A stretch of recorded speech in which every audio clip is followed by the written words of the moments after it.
Hello everyone! We're continuing the novel's extra remake with chapters 251 through 260. If you have not watched the previous part, or if the details are a little fuzzy, it is worth checking. It first so the connection between Orden, the Yoon Youngwa case, and the battle in the tower stays clear. Last time, Yoon Youngwa's corruption was exposed. Hajin briefly collapsed from the backlash of time reversal, and flashes from the tower showed that Kim Suho's fight against the Demon King had begun. Now Orden finally strikes back. In the previous part, Hajin exposed Yoon Youngwa's corruption and his connection to Orden. Now the story moves straight to the center of the monster kingdom in Central Africa, because Orden has no intention of staying quiet. The report reaching the throne is bad. The monsters sent to protect Yoon failed to stop Lack. Lotus. Orden, however, seems almost amused, as if the failure only gives him an excuse to escalate. We only need better protection next time. Gato, protect our allies and destroy Black Lotus. Gato, Orden's second masterpiece after Kuru Kuru, accepts without protest. Then Orden gives a far larger order. Africa's monsters are to march north. This is the first calamity he deliberately sends against humanity. At the same time, Jin Sahyuk is haunted by another dream of Plarion. In that memory, she is only 13, yet already sits as queen and must make decisions far too heavy for a child. Her retainers pressure her to punish Kindspring, the man who still wants the law enforced even when a swordmaster is considered too valuable to touch. Back then, Jin Sahyuk stripped Kindspring of every right and ordered him imprisoned. Did I really have no choice back then? Or did I simply want to throw him away because he was weak? She wakes breathing hard and drenched in sweat. After tightening the seal on her memories, Jin Sahyuk looks into the mirror and immediately blames one person, Kim Hajin, ever. Since Hajin started invoking Plarion, the past she buried keeps pushing back to the surface. That morning, Rachel arrives with the knights and tells Commander Shin Jae-yuk that Fenrir is coming to the castle. Jin Sahyuk immediately refuses to join them, claiming she has to conquer the 9th floor, though it is obvious she simply does not want to face Hajin. Then is there anything you want me to ask him for you? Jin Sahyuk considers Kindspring and Prios, but both names feel too obvious.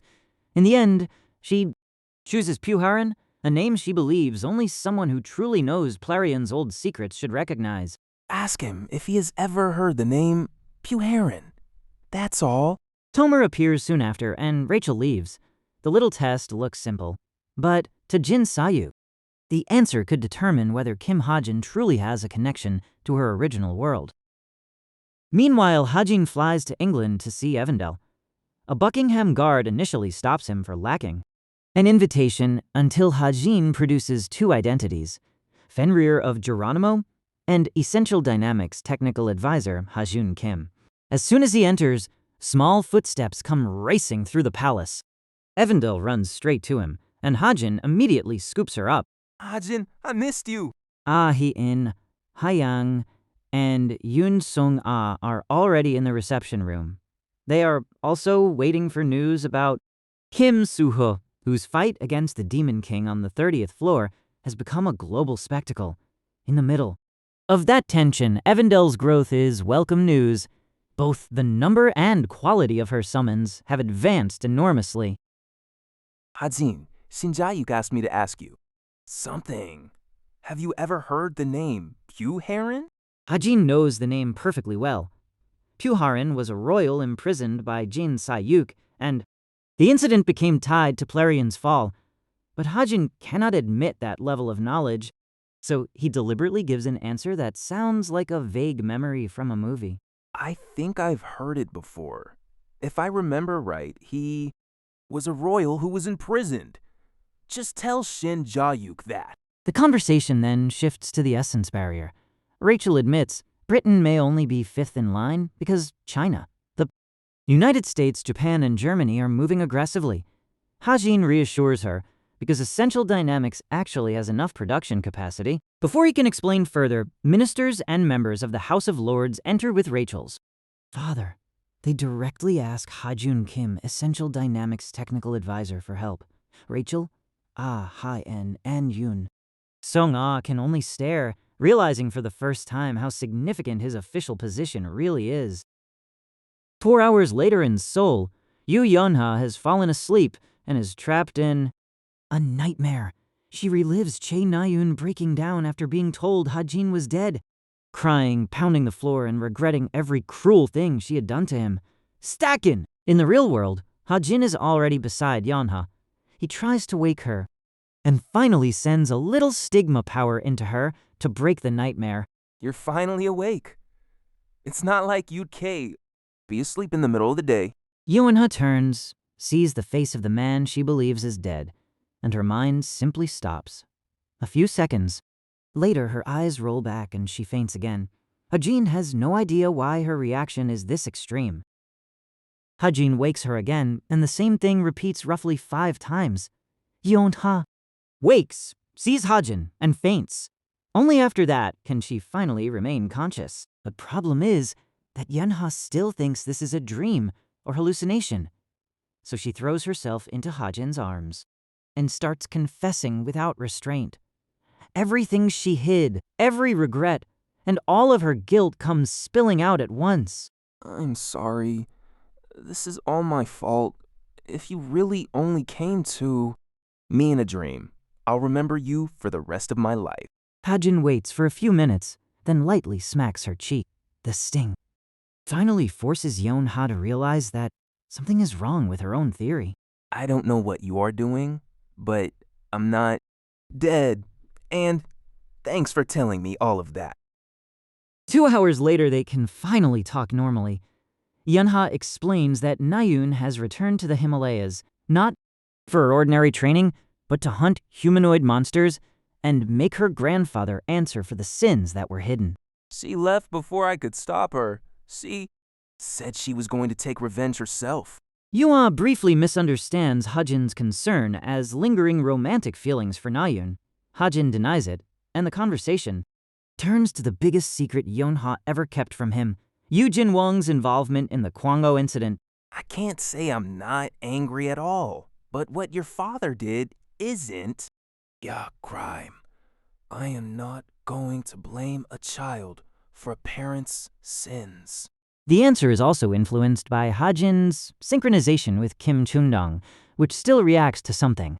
This important, but the conclusion is clear.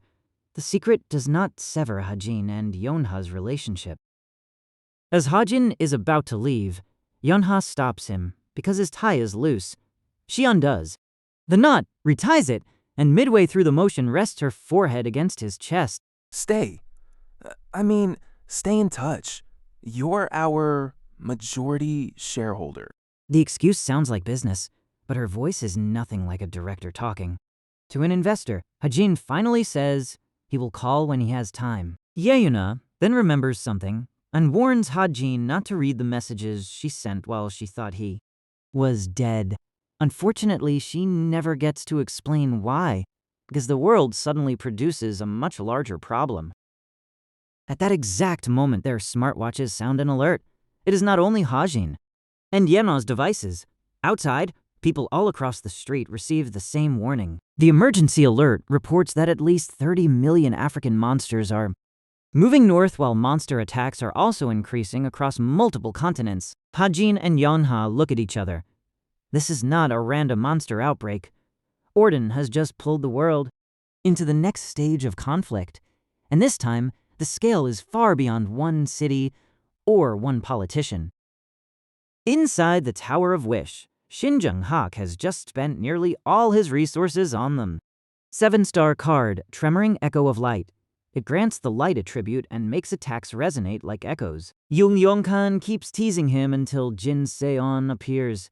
Before the conversation can go far, the distant sky suddenly flashes. The magical shock from the 30th floor can be felt even in Card Kingdom. It looks like Suho is fighting. Win? Not necessarily. Despite Jong-hak's tone, they are far from the only ones looking up. All of Card Kingdom is waiting for the same answer. Can Kim Suho really defeat the Demon King? On the 30th floor, reality is far worse than people outside imagine.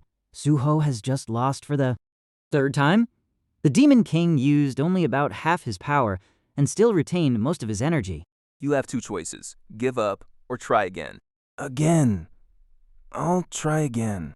To Suho, losing to the Demon King means he still is not strong enough for the disasters coming to his new world. Pain does not change the decision. The witch finally gives him 4 days to recover, then secretly returns to watch Suho force his body upright. That night, Jin Sahyuk is back on Earth, standing alone on a rooftop. She hears the news about 30 million monsters, but her mind is still stuck on one fact. Hajin knew who Puharin was. Then Gato appears. He is only looking for Black Lotus, and after confirming Jin Sahyuk is not his target, the monster turns to leave. Who gave you permission to go looking for that bastard? Gato tries to leave, but his path stops against a wall that cannot be seen. Jin Sahyuk has recently awakened. Reality manipulation, and part of the gift allows her to create a third wall that is not an ordinary barrier. I'm in a terrible mood, so how about we keep going until one of us dies? Once the fight starts, Gato's fur turns from gray to black and demonic energy rises from him. Like steam! Jin Sahyuk answers by expanding the king's domain until the entire rooftop falls under her spatial rules. Inside the domain, distance itself can reject Gato, while the ground becomes iron spikes, chains and fractal blades. For a while, Jin Sahyuk looks completely in control. I'm a king too. Consider yourself lucky to die inside my domain. But Gato eventually forces his way in. One punch breaks Jin Sahyuk's arm. The next kick destroys her lower body, and then Gato tears off her head.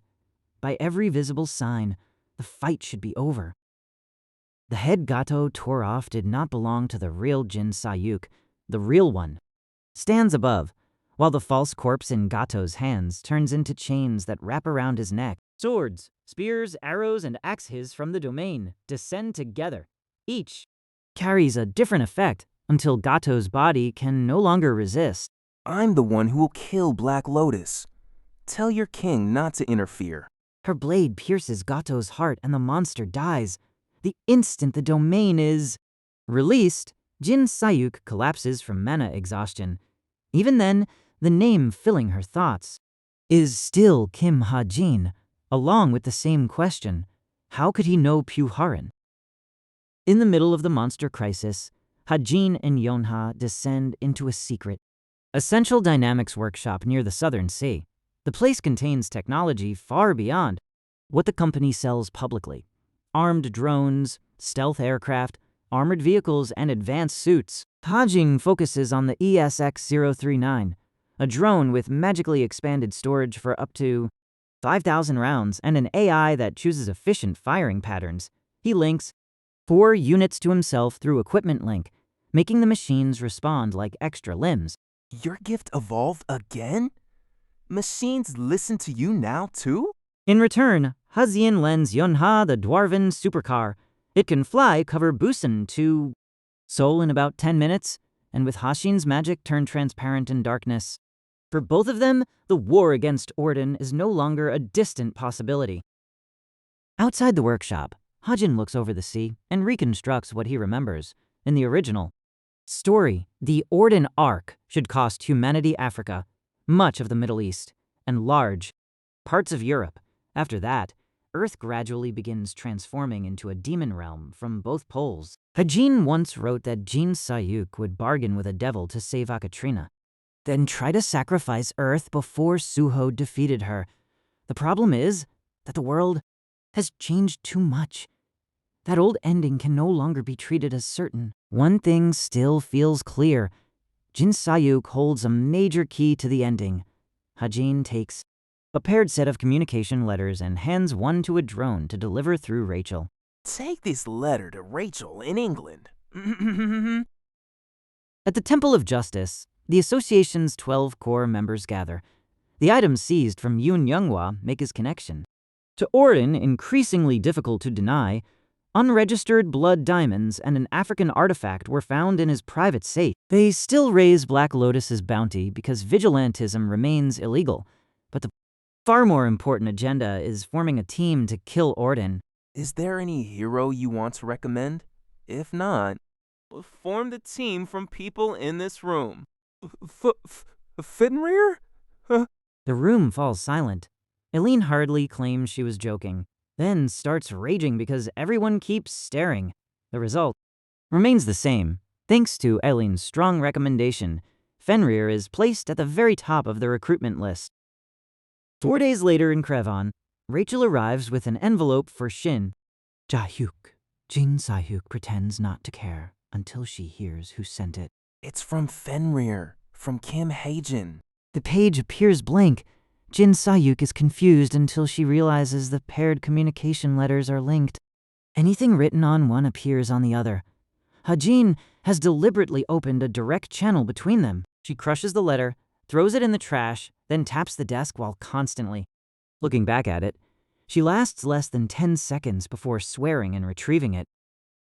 In Britain, beaches are being closed as sea monsters keep pushing in. The Essence Barrier protects the main civilian areas, but the crisis is far from over. Rachel even receives another letter from Lancaster, Britain's old enemy, and hides it for the time being. And reassures Rachel about Evandel. Nearly 3,000 of Evandel's summons are now spread across Europe, helping humans. To organize them, Evandel has even created an intelligent unicorn to act as commander. Don't trust the association too easily. Orden's spies do not have to be Jin. Humans who have been tempted can be much more dangerous. In speaks from experience. An agent of Orden once offered something deeply personal, a body that would let her bear a child, something impossible because of her magic side effects. She still refused, because such a gift would mean nothing in a world ruled by monsters. From this, they draw an important conclusion. Orden seems able to read, or at least discover, a person's deepest weakness and offer exactly what is hardest for them to refuse. That evening, the news is suddenly interrupted. Every channel shows Orden on his throne, the mazed. Monster King intends to give humanity both a warning and an offer, and not through ordinary speech. Hajin knows Orden can put magic power into his words and influence civilians. Humans, today I intend to give you a warning and an offer. The next sentence never comes. The broadcast turns gray. Then, the Black Lotus symbol appears. Hajin has taken control first. Humanity will not listen to a monster calling himself king. Orden, your servants, and the humans who sell themselves to you, I'll come for all of you. In Pandemonium, Jane can barely believe Hajin did all of it without touching a keyboard. Black Lotus and Orden immediately dominate global trends, while Hajin's SP rises as well. More importantly, Orden now knows open propaganda will not be as easy as he expected. After the broadcast, Hajin turns back to physical preparation. 4-color enchant would be far more useful on top-grade artifacts, but most of Pandemonium's tribute turns out to be mediocre. At the same time, Chik Yoongyong appears, and Hajin immediately brings up the rumor that he lost to Aileen. Chuk denies it furiously, insisting he only held back the final blow because Aileen looked like a child. If you want the good artifacts, ask Boss. She keeps the best ones for herself.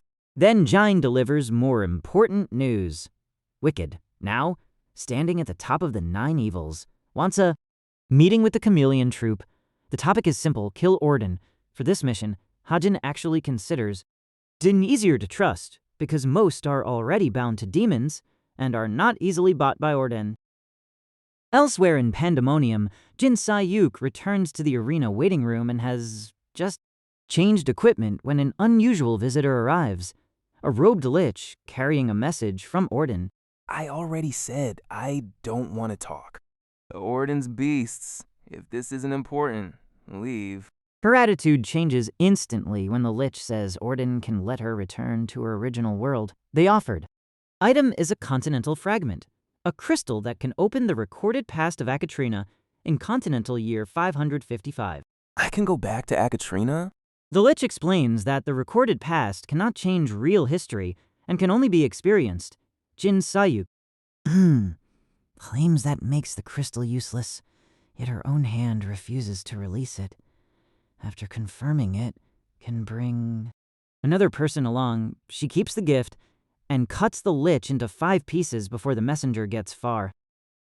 That night, Hajin returns home. After a vandal falls asleep, he works on a new gift called Buster Call, an ability meant to summon tower followers or even Genkalope into the outside world. The problem is that the cost is still around 30,000 SP, even after adding heavy restrictions. Hajin expects the price to fall sharply only after Suho clears the tower and its outer shell merges with the world. While he is still weighing his options, the communication letter beside him begins writing on its own. Jin Sahyuk has finally replied, I'm joining Pandemonium's Orden assassination team too. Let's meet and settle this once and for all. For the meeting with Wicked, Hajin and Boss return to Genkalope on the 16th floor. The ship is far, busier and more organized than it was 6 months earlier. Entry inspection now feels stricter than a normal airport. As they walk, Hajin explains a second mission he deliberately did not take from the Association. While their strongest people are busy with Orden, he wants to infiltrate Hero, tower and rescue a teenage girl named Yi Yuri, who possesses a healing authority. The Association once promised to protect Yuri because overusing the authority could worsen its side effects. Now, senior officials exploit her to extend their own lives. In the original story, Yuri, still, has an important future role, so Hajin refuses to let her be used up before then. If that's what you want, I'll do it with you. Boss's answer is simple, but enough. Hajin now has the chameleon troop behind the rescue plan, while the meeting with Wicked will decide their path against Orden. While waiting for Wicked, Hajin suddenly thinks of Nayun. He sends Spartan to the Himalayas and borrows the bird's vision from afar. Nayun is at a mountain inn, crying over a letter from Yonha. This time, the tears are not grief. She keeps repeating how grateful she is that Hajin survived. Hajin feels a little melancholy watching her. Nayun was the first person in this world to openly confess her feelings to him, and that memory never completely disappeared. Before he can watch any longer, Yu Siyuk appears and starts bickering with Henkes over who gets Nayun as a student. Then the door to Hajin's room swings open. Wicked has finally arrived. Nice to meet you. I'm Wicked Hayoni. Now, let's begin the meeting. Elsewhere, Yu Jinwang visits Vast Expanse, Yun Kwangwon, to recruit him into the Orden assassination team. Vast Expanse jokes about a fee worth tens of billions, but his real price is far more personal. Vast Expanse's gift carries a side effect that accelerates his aging. The thing he fears most is not Chejuchul or Orden, but age itself. That is why he asks for custody of Yi Yuri, the girl whose healing authority can even reverse aging. Orden once offered me youth. I refused. If I had to name the greatest evil, it wouldn't be the 9 evils. The 10th is indifference, the association itself. He promises not to use Yuri's authority until her power matures. To him, association leaders who use the child as a tool are more disgusting than a monster's direct temptation. I'm not afraid of Chotsu. I told you already. The only thing I fear is growing old. In Britain, the situation is far harsher. Evacuation orders are issued as sea monsters attack the English Channel.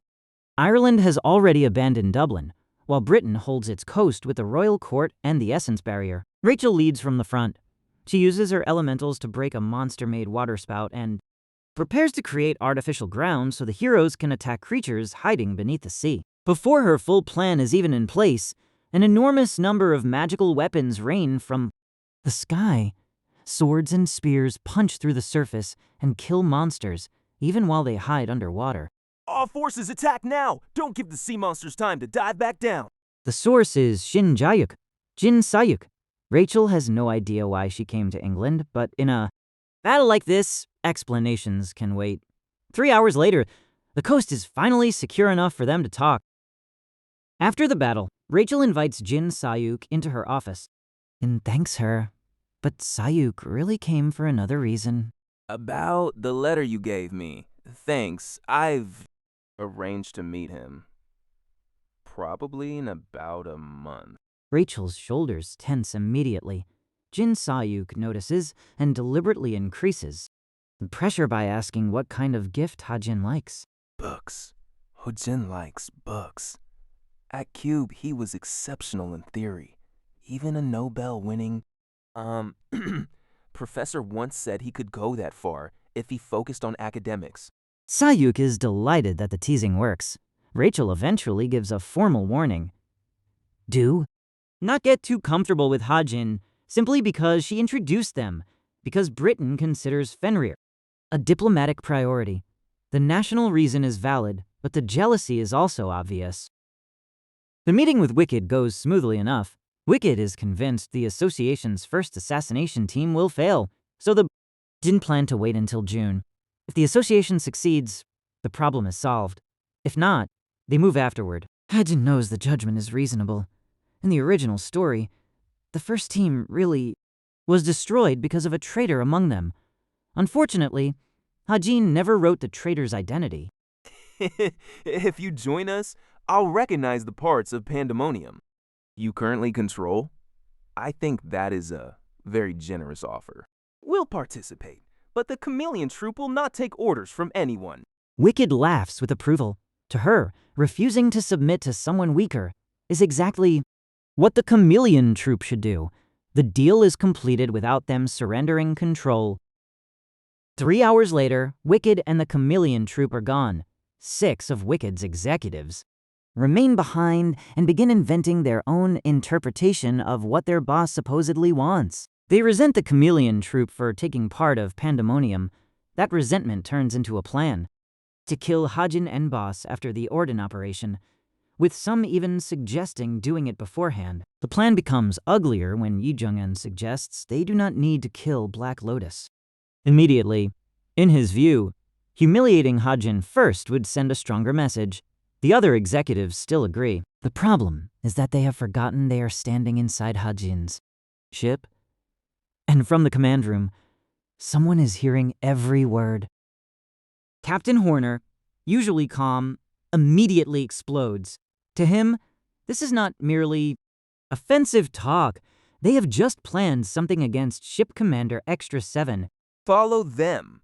The moment they commit even the smallest violation, arrest them. Spitting, smoking where they shouldn't, causing trouble, treat it seriously. It does not take long. Around 40, Jin are arrested for obstructing business and causing disturbances.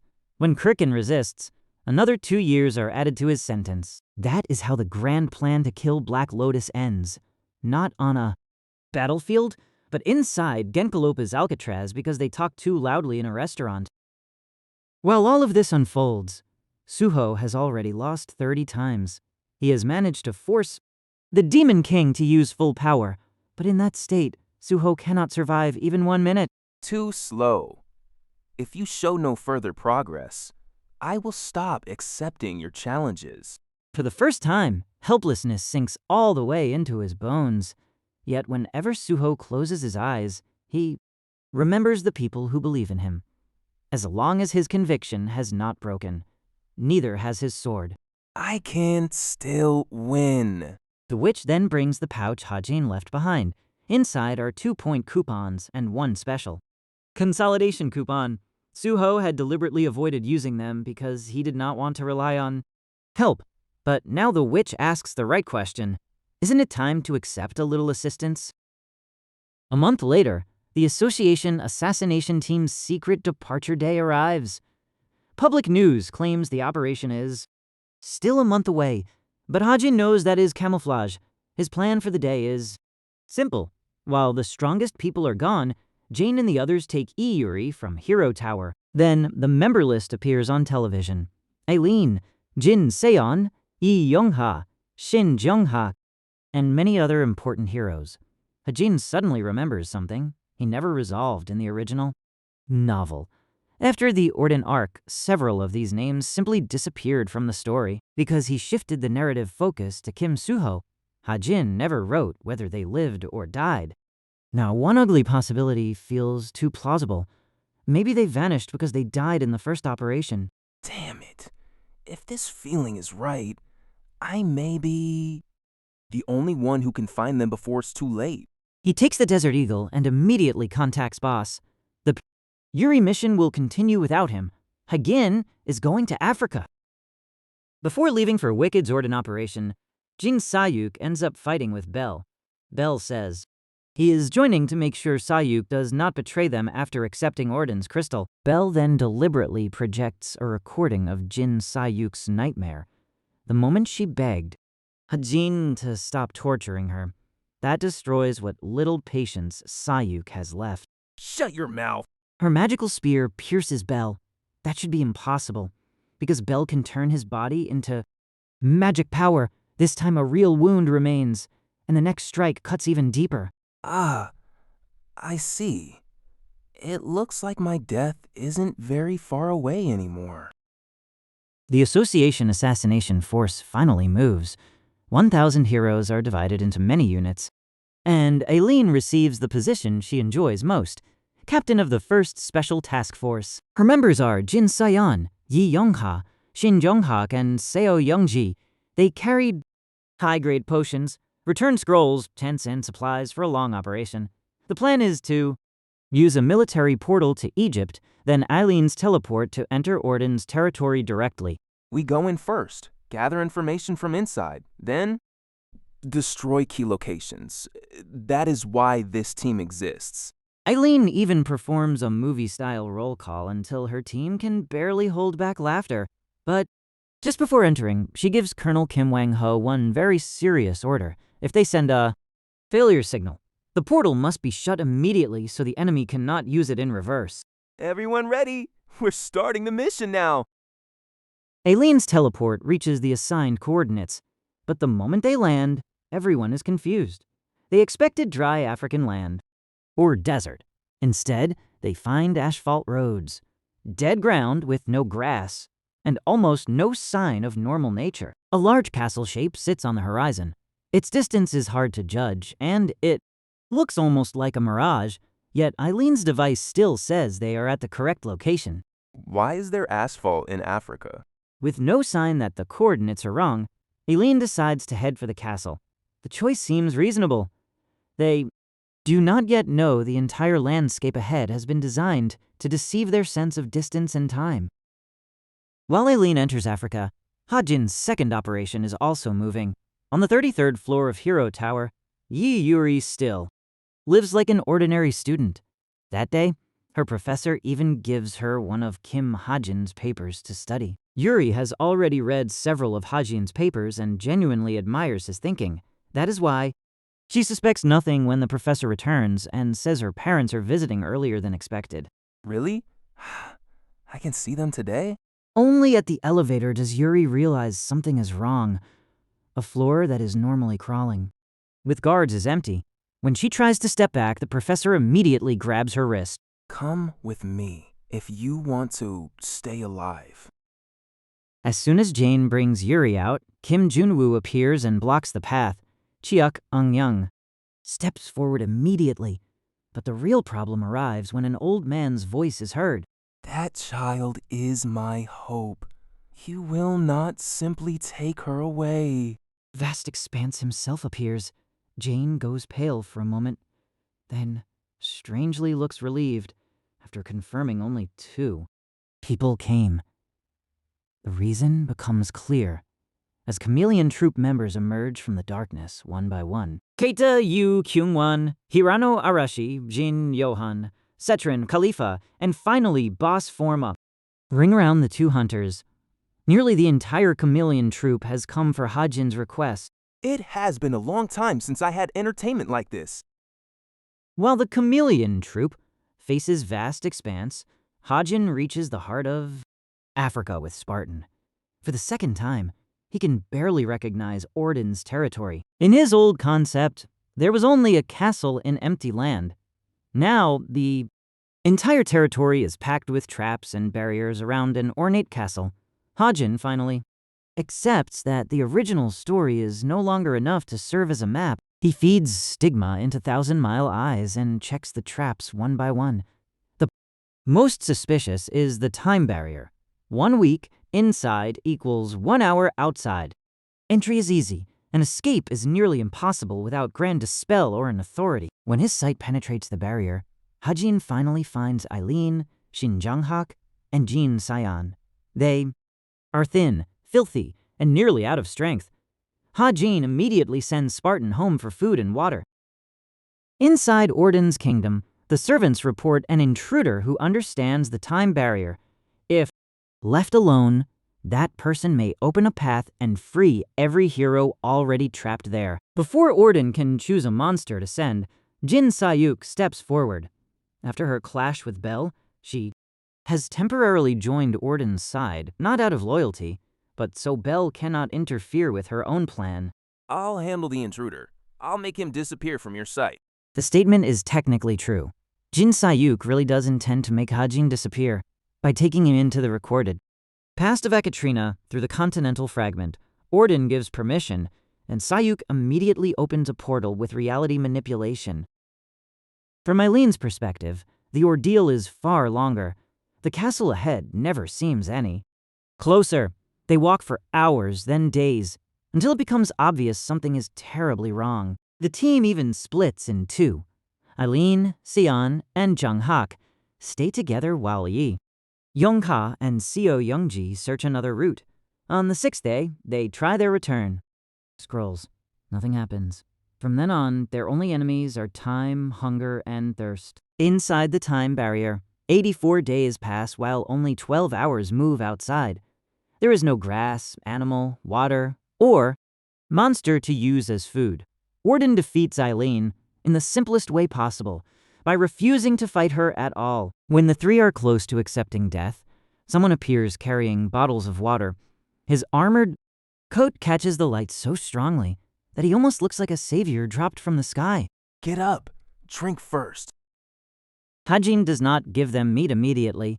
After such a long starvation, he starts with water and soup, then gradually adds heavier food and vitality potions. I don't need your help. Jung-hak's mouth says no, but his eyes follow the bowl like he is hypnotized. Eventually, he gives in and asks Hajin to be his cook for just this one day. Eileen even pretends to be on the verge of fainting so she can get chocolate. Once everyone has recovered somewhat, Hajin asks how they entered the trap.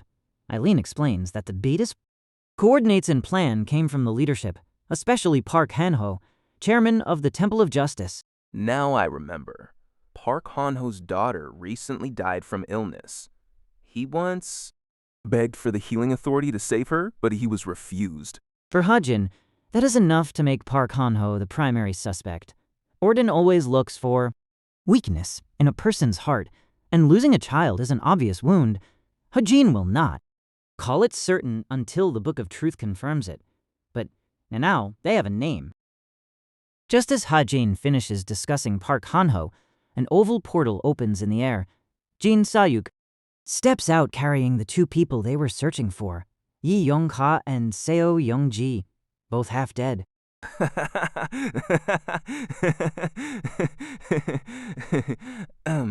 Don't come closer. If you move, these two die. Especially you. Door. Eileen immediately explodes, but Hajin instead stares at Jin Sahyuk with stigma-enhanced thousand-mile eyes. Sahyuk's old trauma reacts. Instantly, cold sweat appearing on her face. Even so, she manages to force herself through the effect. You're using hostages now? I thought you still had a little pride. Hajin knows Jin Sahyuk is not the type who can comfortably kill hostages to win. He keeps taunting her while walking closer. That is exactly the distance Sahyuk needs. When only a few steps remain between them, Jin Sahyuk reaches into her pocket. Hajin briefly thinks it is a bomb and immediately prepares fate. Then his eyes read the item name. Continental Fragment, the crystal capable of opening the recorded past of Akatrina. Wait, don't activate that. Too late. Jin Sahyuk pours mana into the crystal, and it erupts in blue. Light. The wave washes over Hajin, Sahyuk, and everyone inside the time barrier area. When Jin Sahyuk opens her eyes, the first thing she sees is a sky that has been missing from her. Light for decades. 2 moons, jewel-like stars, and ice hanging from the trees. There is no mistaking the place. Akatrina.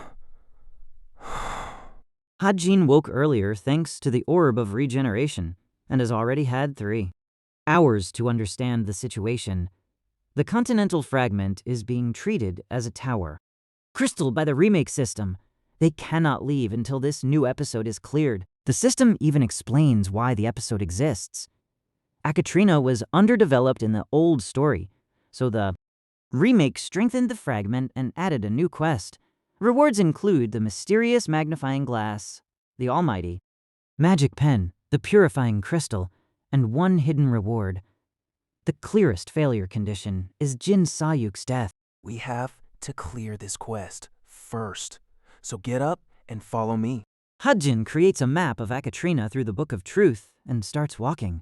He moves with such certainty that Jin Sahyuk becomes even more convinced of one thing. Whoever Kim Hae-jin really is, he must have some connection to Plarion.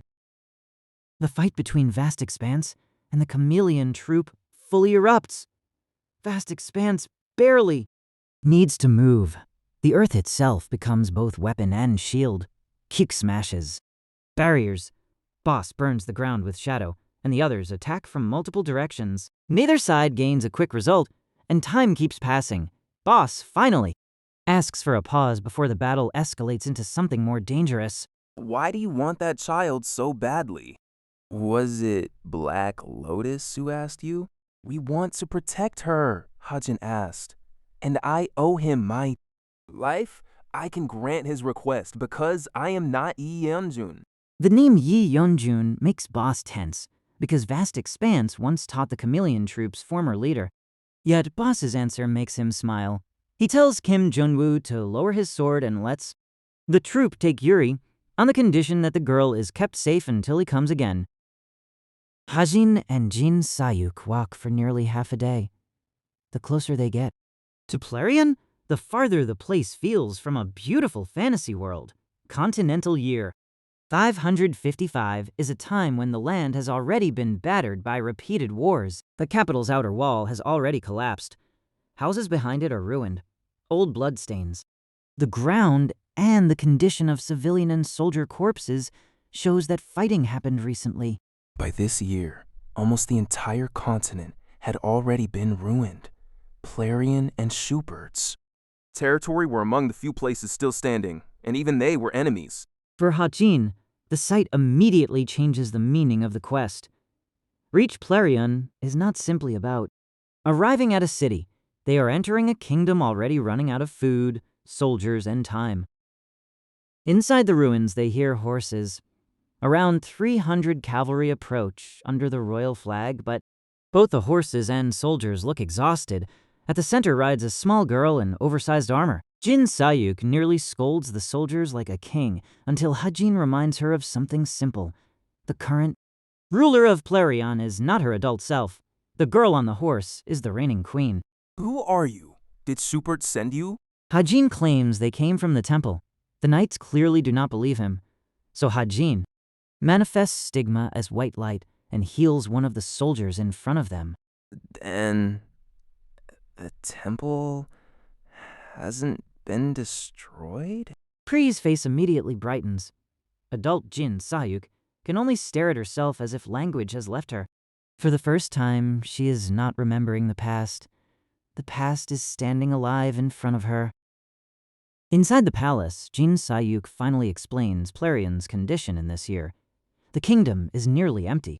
Officials who fueled the political chaos fled with food and valuables, and servants disappeared one by one.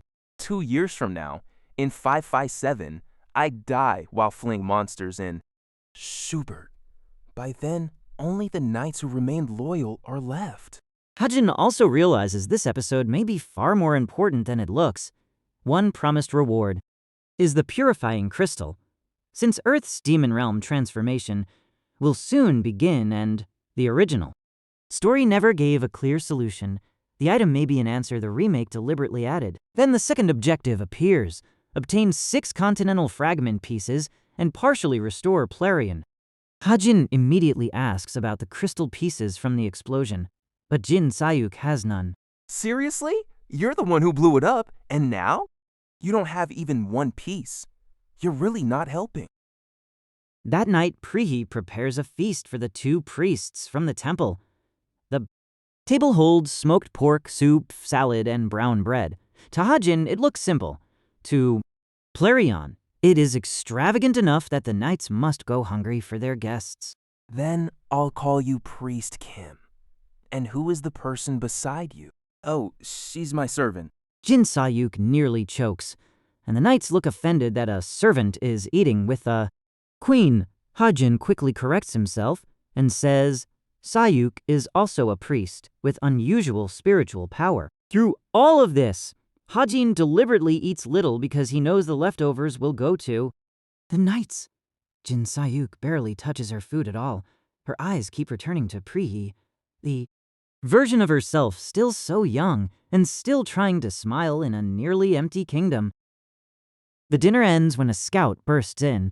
Schubert's army has reached the inner wall and claims to have captured spies sent by Prihi. Below the wall, Hajin sees 2 very familiar people.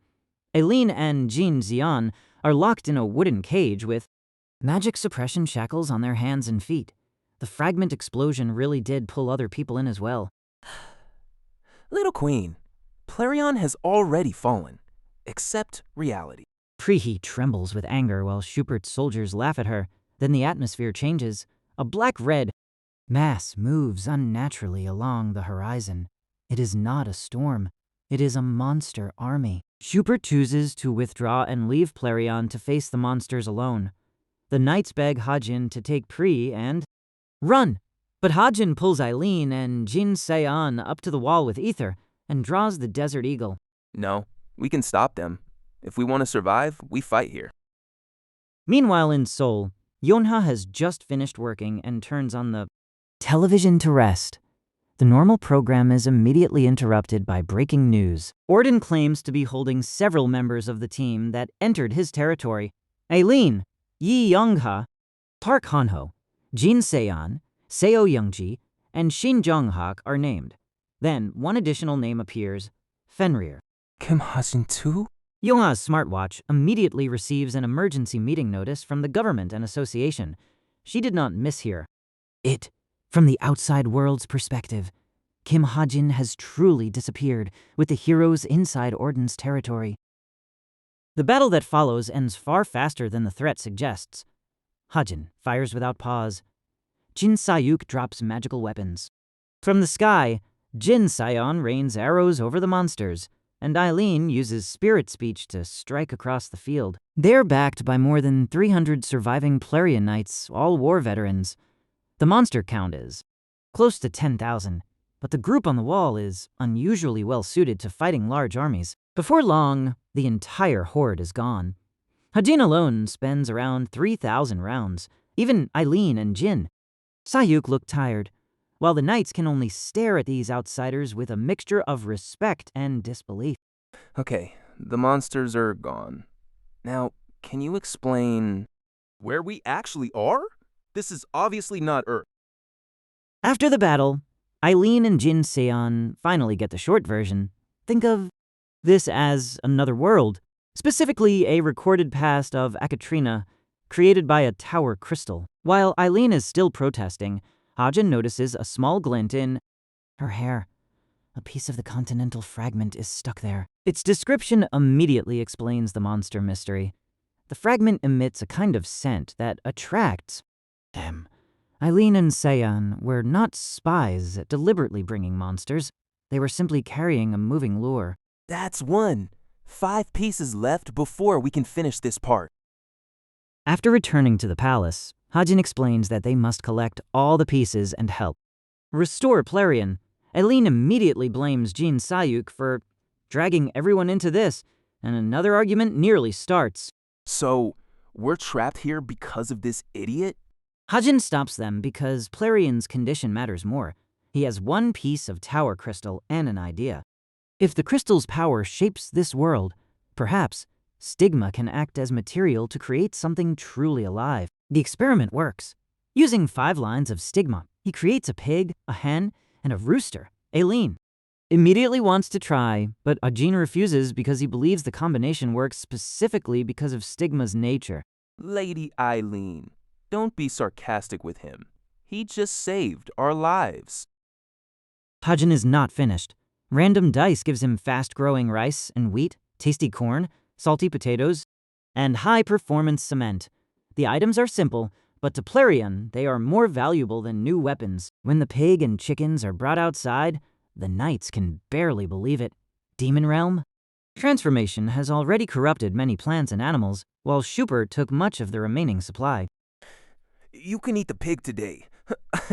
Build a coop. For the chickens, don't eat them yet. Let them reproduce. Pri comes in person and immediately looks like an ordinary child again. She jumps at the sight of both a rooster and a hen, then falls even quieter when Hajin gives her seeds that can be planted throughout the city. Thank you. I truly don't know how I can repay you.